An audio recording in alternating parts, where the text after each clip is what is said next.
श्रीमान वेंकटनाथार्य कार्तिकेसरी वेदांताचार्यवर्यो मे सन्निधत्तां सदा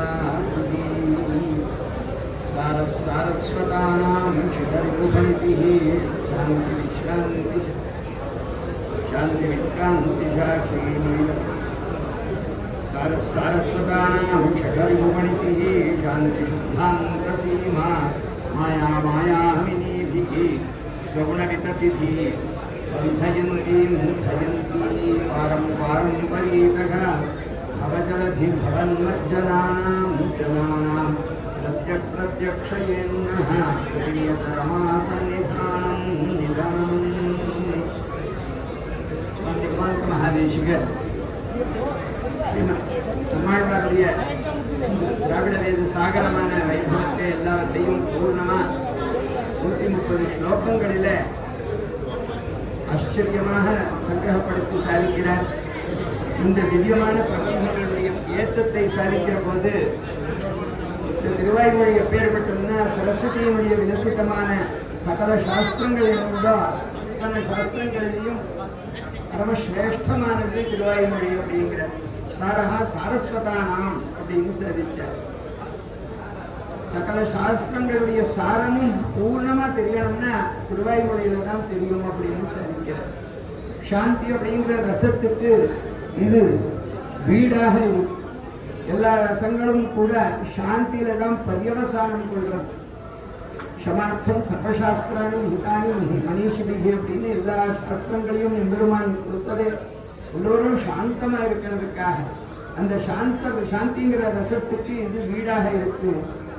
ரஜஸ் தமசு அப்படிங்கிற குணங்கள் இருக்கு. அதனுடைய விஸ்தாரத்தாலே எப்பேற்பட்டவர்களையும் கூட அந்த மூலப்பிரகிருதி பந்திக்கும். அந்த மூலப்பிரகிருதியை குடிக்கவல்ல சாமர்த்தியம் இந்த திவ்ய பிரபந்தங்களுக்கு, இந்த திருவாய்மொழிக்கு இந்த மூலப்பிரகிருதியையே கூட பூர்ணமா விழுங்கக்கூடிய சாமர்த்தியம் உண்டு அப்படிங்கிறார் சுவாமி தேசிகன். பரம்பரையா வந்திருக்கக்கூடிய இந்த சம்சார சாகரத்துல மூழ்கி இருக்கக்கூடிய ஜனங்களை இங்கிருந்து கரை சேர்க்கக்கூடியது எதுன்னா இந்த திவ்ய பிரபந்தங்கள். நம்மாழ்வாருடைய இந்த ஸ்ரீசூக்திகள் பாரம்பரியமாக பவஜலதி பவன்மஜ்ஜனானாம் ஜனானாம் அப்படின்னு இந்த பவம் அப்படிங்கிறது இருக்கே, அது இந்த பிரகிருதி நம்மை வசப்படுத்திக் கொள்வது. 3 குணங்கள் உள்ளது பிரகிருதி, சத்துவம் ரஜசு தமசு. அதுல ரஜகுணம் தமோகுணம் அதிகமான போது விசேஷமா நமக்கு தொந்தரவுகள் பண்ணி நம்மை இந்த பந்தத்திலேயே சம்சாரத்திலேயே இருக்கும்படியாக கட்டி போடுறது. அப்பேற்பட்ட அந்த பந்தத்திலிருந்து நம்மை விடுவிக்கக்கூடியது எதுன்னு கேட்டா இந்த ஸ்ரீசூக்திகள் அப்படிங்க. அது மாத்திரம் இல்லை, ஸ்ரீபதியான சர்வேஸ்வரன் அகலகில்லே நிறையும் அப்படின்னு மகாலட்சுமி எம்பெருமானுடைய பக்ஷஸ்திரத்தையே வாசம் பண்ணிட்டு இருக்காள். அந்த மகாலட்சுமிக்கு பதியான சர்வேஸ்வரன் அவனை பிரத்யட்சப்படுத்தக்கூடியது, அவனை சாட்சாத்கரிக்கும்படியாக பண்ணக்கூடிய சாமர்த்தியம் இந்த திவ்ய பிரபந்தங்கள் கொண்டு. இந்த சர்வேஸ்வரனை பார்க்கணும் அப்படின்னா அதற்கு ஒரே சாதனம் இந்த திவ்ய பிரபந்தம் திருவாய்மொழி அப்படின்னு சுவாமி தேசிகன் சாதிக்கிறார். எல்லா சாரமான விஷயங்களும் பரிபூர்ணமா கொண்டது இந்த திவ்ய பிரபந்தம். ஆதியிலிருந்து அந்தியம் வரையில் வெறும் சாரவேதான். சுவை கட்டி அப்படின்னு நம்ம சாதிக்கிறார். சுவை கட்டியாக இருக்கக்கூடியவன் எம்பெருமான். ரசோ வைசகான்னு சொல்லி பேசிட்டு வெறும் ரசம் இல்லை, ரசகனம் அப்படின்னு சுவாமி நம்மாழ்வார். அந்த ரசத்தை ஆதியிலிருந்து அந்தியம் வரையில் எல்லா இடங்களையும் பரிபூர்ணமா காட்டி கொடுக்கிறார் சுவாமி நம்மாழ்வார். முதல் பாசுரத்திலேயே அவன் துயரடு சுடரடி தொழுது எழு அப்படின்னு தத்வஹித புருஷார்த்தங்களை பூர்ணமா நமக்கு தெரியப்படுத்தினார். தத்துவம் யாருன்னா உயர்வர உயர்நலம் உடையவன், அயர்வரம் அதிநலம் அருணன், அயர்வரம் அமரர்கள் அதிபதினு சொல்லிட்டு அந்த எம்பெருமானுடைய திருவடித்தாமர்களை ஆசிரியத்து உஜ்ஜீவனத்தை பெறு அப்படின்னு மனசு தத்துவ உபதேசம் பண்ற. நம்ம எல்லாம் தம் மனசுக்கு சமமாக நினைத்து ஆழ்வார் உபதேசம் பண்ற. அந்த சாரதமமான விஷயமே முதல் பாசுரத்திலேயே எடுத்து சாதித்திருக்க. கடைசி மட்டும் சொன்னதெல்லாம் வெறும் சாரம் தான். எந்த பாசுரத்துல மற்றவர்களுக்கு உபதேசம் போன்றது பண்ற போதும் கூட ரொம்ப சுலபமா அவர்கள் ஜீவனம் அடைவதற்காக அத்தனையும் பூர்ணமா உபதேசம் பண்றார். நீர் நுமது என்பவை வேறு முதல் மாய்த்து அப்படின்னு சாதித்தார். அதே மாதிரி அநேகம் பாசுரங்கள்ல தொண்டருக்கு அமுதுண்ண சொல்மாலைகள் சொன்னேன் அப்படின்னு இதனுடைய ஏற்றத்தை தானே சாதிக்கிறார். அப்பேற்பட்ட பிரபந்தம் இது. அவன் சர்வேஸ்வருடைய திருவடித்தாமர்களை ஜீவனார்த்தமாக ஆசிரியம் பண்ணுவோம். முதல் ஒருநாயகமாய் பாசுரத்துல இந்த எம்பெருமானுடைய திருவடிகளை தவிர வேறு கத்தி கிடையாது அப்படிங்கிறது ஸ்பஷ்டமா எடுத்து காட்டியிருக்கார். இப்படி சாரமான விஷயங்கள் என்ன உண்டோ அத்தனையும் பூர்ணமா நிரம்பி இருக்கக்கூடியது இந்த திவ்ய பிரபந்தம். மொத்தமும் சாரம். அசாரம் அல்பசாரத்து சாரம் சாரதரம் தியஜேத் பஜேத் சாரதமம் சாஸ்திரே அப்படின்னு சொல்லி சாரதமத்தை தான் பிடித்துக் கொள்ளணும். மற்றதெல்லாம் விட்டாலும் ஒன்றும் நஷ்டமில்லை. சமுத்திரத்துல ஒரே ஒரு ரத்னம் நமக்கு கிடைச்சாலும் போடணும். லாரி லோடுகள் மணலோ மற்றதோ கிடைச்சாலும் அது மதிப்பில்லை. ஒரு ரத்னத்துக்கு நல்ல மதிப்பு உண்டு. அதனால சாரதமமானது எதுவும் அதை மாத்திரம் கிரகிக்கணும்னு சொல்லியிருக்கு. இப்பொழுது நான் ரொம்ப ஆச்சரியமா இருக்கும் நிதர்சனம் சாதிப்பேன். அபிநவ ரங்கநாத் சுவாமிகள் பூர்வாசிரமத்தில் மைசூர் மகாராஜா காலேஜில் ப்ரொஃபஸராக அங்கே எழுதியிருந்தார். அந்த காலேஜ் பிரின்சிபால் அவர் ரொம்பவே பெரிய ஞானி. அவருடைய மச்சினர் விளைவுலேருந்து வந்திருந்தார். அவருக்கு பெரிய பெரிய வித்வான்கள் எழுந்தருளி இருக்கக்கூடிய சபையில தாம் பேசி அவர்களுடைய பாராட்டுதல் பெறணுங்கிற ஆசை மாத்திரம் இருக்கு. அது தகுந்த யோக்கியத்தை போன்றது பெருமாள் கொடுத்திருக்கலான ஆசை மாத்திரம் நிறைய இருந்தது. இருந்தாலும் தீம்பேர் காலேஜ் பிரின்சிபால் ஆச்சு. காலேஜில் இருக்கக்கூடிய ப்ரொஃபஸர்கள் எல்லாரையும் உட்கார வச்சதுன்னா அவர்கிட்ட பேசி அவர்கிட்ட நல்ல பேர் வாங்கணும்னு அவர் ஆசை. அக்கா மூலமா அப்ளிகேஷன் போட்டார். சுவாமிக்கு மறுக்க முடியாது. திருக்குழந்தாண்டவன் சரிக்கிறது தெரிய எடுத்து சம்பந்தமாச்சே மறுக்க முடியுமா அப்படின்னு சரிப்பேன். அதிகாரி சொன்னதுக்கு அப்புறமா மச்சனுக்கு சான்ஸ் கொடுத்தே ஆகணும். 11 மணிக்கு எல்லாருக்கும் கிளாஸ். அதனால 10 மணிக்கு எல்லாரும் வந்துடணும்னு அப்போ எல்லாம் நோட் இதில் ஒரு புக்கில் எழுதி அனுப்புவா. எல்லாருக்கும் ப்ரொஃபஸர்கள் எல்லாருக்குமே காலேஜில் இருக்கக்கூடிய எல்லாரும் வந்து உபன்யாசத்தை அட்டென்ட் பண்ணணும். இந்த சுவாமி உபன்யாசம் பண்ண பிறகு நீங்கள் எல்லாம் 10 மணிக்கு வந்துருங்க. 11 மணிக்கு முடிஞ்சிடும். அப்புறமா நீங்கள் கிளாஸுக்கு போகலாம்னு எழுதினேன். பிரின்சிபால் தாட்சணியத்துக்காக எல்லாருமே ஒரு உட்கார்ந்துருந்தார். இந்த சுவாமியை இன்ட்ரடியூஸ் பண்ணி கொடுத்தார். இவர் இப்படி எல்லாம் கற்றுட்டு இருக்கார். இவர் பேசுகிறார். சப்ஜெக்ட் அவருக்கே சேர்ந்தது இல்லை. ஏன்னா அந்த சமயத்தில் ஏதாவது சப்ஜெக்ட் கொடுத்தாலும் ஏதாவது உளறி வச்சுருந்தாருன்னு சொல்லி சப்ஜெக்ட் அவருக்கே சேர்ந்ததுன்னு அவருக்கே விட்டுட்டார்.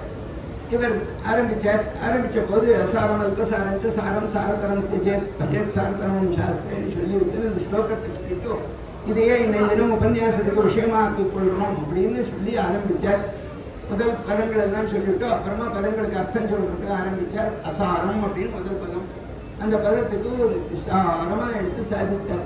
45 நிமிஷம் அதில் போயிட்டு அதுக்கப்புறமா அல்பசாரம் அப்படிங்கிறத பற்றி ஒரு 8 நிமிஷம் சொன்னார். சாரம் சாரதரம் இதெல்லாம் சொல்றதுக்குள்ள 58 நிமிஷம் ஆயிடும். ஒரு மணி நேரத்தில் முடிச்சாலும் எல்லாருக்கும் கிளாஸ் இருக்கு. அதனால அப்படி மெயின்டைன் பண்ணணும்னு எல்லாம் சொல்லியிருந்தேன். சரின்னு சொன்னார். அதை சொல்லிவிட்டு அசாரம் அல்பசாரத்து சாரம் சாரதரம் தெரியத்துன்னு சொல்லியிருக்கேன். டைம் ஆகிடுத்து முடிச்சுட்டேன். அது ஆனதுக்கு அப்புறமா பிரின்சிபல் தானே ஓட் ஆஃப் தேங்க்ஸ் சொல்லாமல் வேற ஒரு வித்வான கற்று நீர் சொல்லணும் அப்படின்னு சொன்னேன். அவருக்கு 1 மணி நேரம் இந்த அசாரமான விஷயம் கேட்டு அலுப்பா இருந்தது. அவர் உபன்யாசத்துக்கு வந்தார். அவர் வந்துட்டு தினம் உபன்யாசகர் நமக்கு ரொம்ப பெரிய உபகாரம் பண்ணியிருக்கார். அசாரம் அல்பசாரம் சாரம் சாரத்தரம் எல்லாம் தியாகம் பண்ணணும்னு சாஸ்திரத்தில் சொல்லியிருக்கு. எதற்காக தியாகம் பண்ணணும் அப்படிங்கிறத நம்ம மனசுக்கு நன்றா புரியும்படியும் ஆணைத்தரமா எடுத்து சொன்னார். அவர் பண்ணின உபகாரத்தாலே நாம் அசாரம் அல்பசாரம் சாரம் சாரத்தரம் எல்லாம் தியாகம் பண்ணுவோம். பெரிய உபகாரம் பண்ணியிருக்கார் இந்த உபன்யாசகர் அப்படின்னு சொல்லிட்டு அதோட நிறுத்தல. பஜேத் சாரதமும் சாஸ்திரன்னு சாஸ்திரம் தான் சொல்லியிருக்கு. ஆனா நம்முடைய உபன்யாசகர் இன்னைக்கு உபன்யாசத்துல என்ன பண்ணினாருன்னா சாரதமமானதுக்கு டைம் இல்லைன்னு விட்டுவிட்டார். சாஸ்திரத்துல கீதையில என்ன சொல்றான் எம்பெருமான்னா இது ராஜபதி சிரேஷ்டா தத்ததேவே குரோஜனா. சிரேஷ்டர்களுடைய ஆச்சரணம் தான் மற்றவர்கள் மார்க்கம்னு சொல்லியிருக்கான்.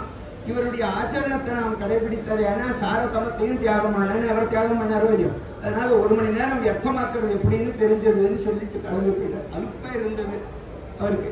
அந்த மாதிரி இல்லாமல் ஆரம்பத்திலேயே சாரதமம் அப்படிங்கிறத எடுத்து அனுபவிச்சால் மாத்திரம்தான் அந்த உபன்யாசத்துக்கு மதிப்பு.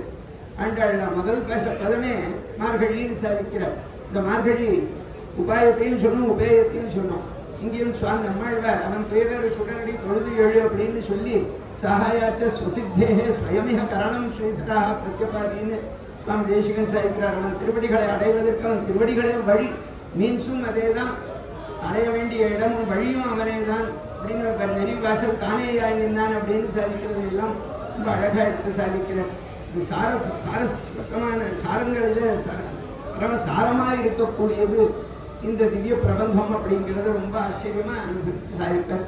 இந்த மூல பிரகிருதி எப்பேற்பட்டதுன்னா எப்பேற்பட்டவர்களையும் வசப்படுத்திக் கொள்ளலாம். பெரிய பெரிய மகான்களையும் கூட இது வித்தியாசமான வழிக்கு போக வைக்கணும். அதை எல்லாத்தையும் அடக்கவல்ல சாமர்த்தியம் இந்த திவ்ய பிரபந்தங்களுக்கு உண்டு அப்படின்னு. ஏன்னா ஹரந்தி பிரசவம் மனஹா அப்படின்னே கீதையில சாதிக்கிறேன். எப்பேற்பட்ட மகான்களையும் கூட இந்த இந்திரியாணி பிரமாச்சினி ஹரந்தி பிரசவம் மனஹான்னு சொல்லியிருக்கு. ரஜோகுணம் தமோகுணம் தலையெடுத்த போது எப்பேற்பட்டவர்களுக்கும் தொந்தரவு. அப்பேற்பட்ட எல்லா விதமான பந்தத்தையும் கூட போக்கவல்ல சாமர்த்தியம் இந்த திவ்ய பிரபந்தங்களுக்கு இதனுடைய யதார்த்தமான ஒரு வைபவம் தெரிஞ்சதேனா மனசு வேறொரு பக்கம் போகாது, சத்வத்திலேயே நிற்கும். சத்வஸ்தம் அப்படின்னு உத்தமர்களுடைய லட்சணம் சொல்றது சத்வத்திலேயே நிற்கக்கூடியவர்கள்னு சொல்றார்.